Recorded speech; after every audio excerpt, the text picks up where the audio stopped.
Bonjour à tous et à toutes, c'est Anne. Je suis très contente de vous retrouver pour faire le point avec moi sur cette première semaine de challenge. Donc, c'est la deuxième vidéo de ce challenge de 4 semaines. Donc, si vous n'avez pas vu la première vidéo, je vous conseille d'aller la voir. Je vous mets le lien en description, donc sous cette vidéo. Comment perdre du poids naturellement sans faire de sport ni de régime, mais perdre du poids durablement pour pouvoir profiter de sa nouvelle silhouette sur le long terme et pas, comme c'est souvent le cas, se priver pendant 4 semaines pour maigrir rapidement et tout reprendre ensuite, voire même plus, lorsqu'on va se remettre à manger comme avant. Parce que c'est ce qui se passe bien souvent. Un jour, on se regarde dans le miroir ou sur une photo et là, on se dit merde. C'est pas possible, faut faire quelque chose, faut que ça change.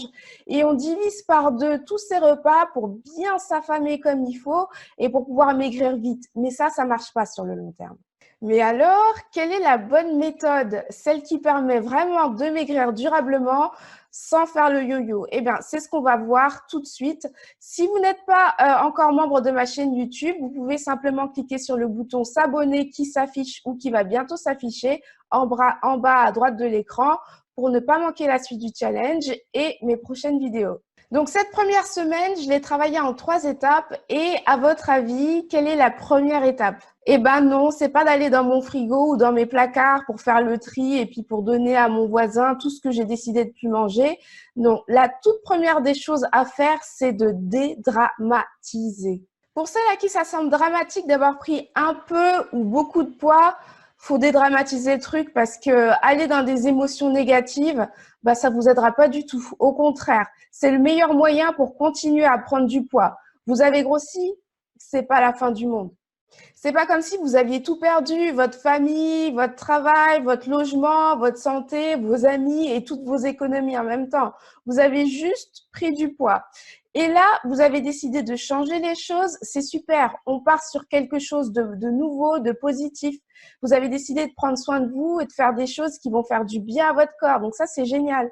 On focalise sur le positif et pas sur le négatif, sur ce qui va bien au lieu de bloquer sur ce qui va mal. C'est bien d'être conscient de ce qui va pas, mais bloquer dessus et lui donner une importance trop importante, c'est contre-productif.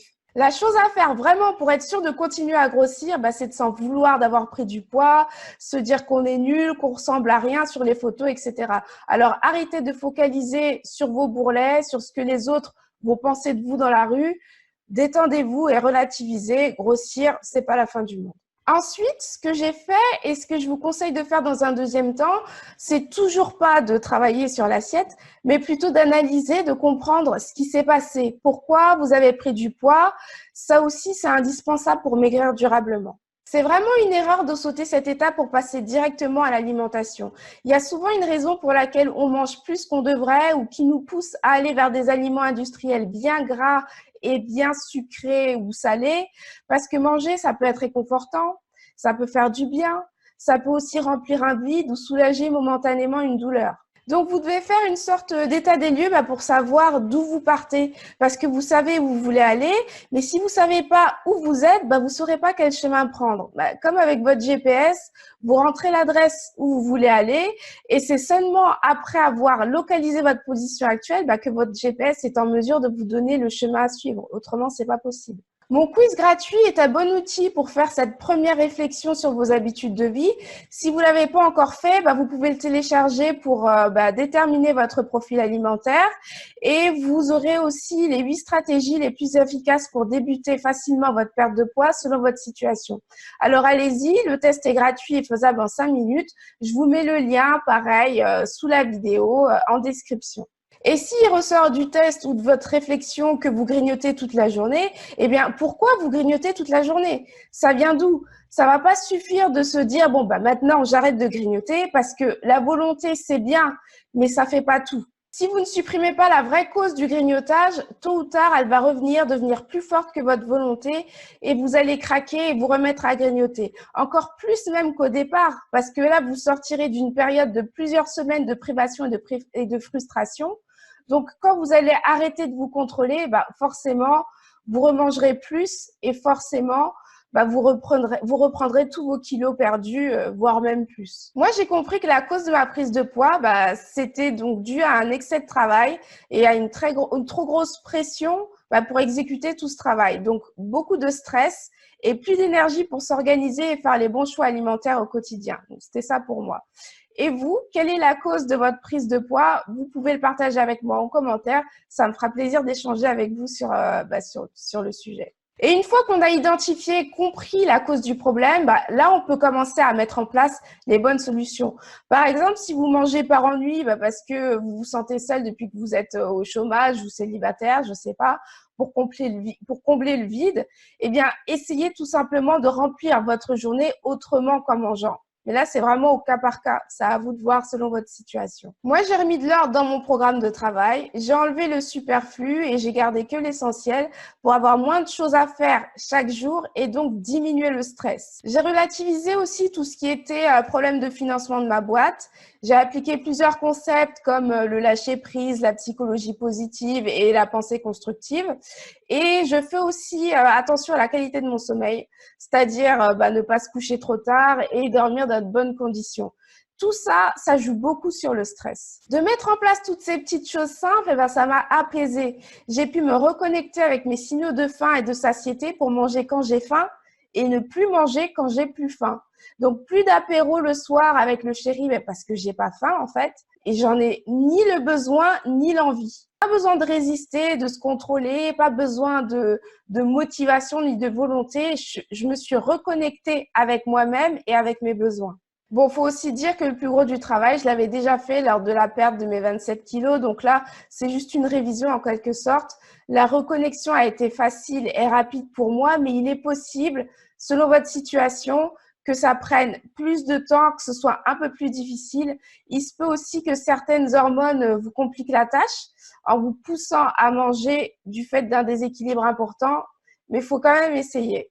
J'explique le mécanisme des hormones qui poussent à manger lors de mes conférences en ligne. Je vous en parlerai dans la prochaine vidéo. Je prends aussi le temps chaque jour de réfléchir à ce que je vais manger dans la journée, à ce dont j'ai besoin et à ce qui me ferait plaisir aussi, parce que c'est important de se faire plaisir, et je m'y tiens.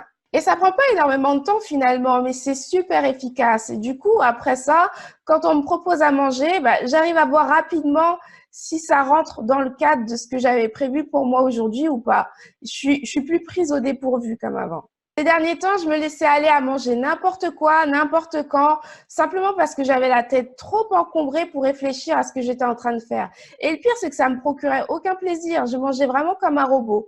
Là, j'ai libéré de l'espace dans mon cerveau pour remettre de la conscience dans les choix que je fais au niveau de mon alimentation quotidienne et j'ai vraiment fait attention à manger en pleine conscience. Au lieu de manger devant mon ordi, devant ma tablette ou devant la télé pour gagner du temps, là, cette semaine, j'ai vraiment fait attention à éliminer tout ça, à manger seule ou avec des gens, mais pas devant un écran ni devant un magazine. Je mange tranquillement, en pensant au goût et à la texture des aliments que j'ai dans la bouche et en savourant bien mon repas.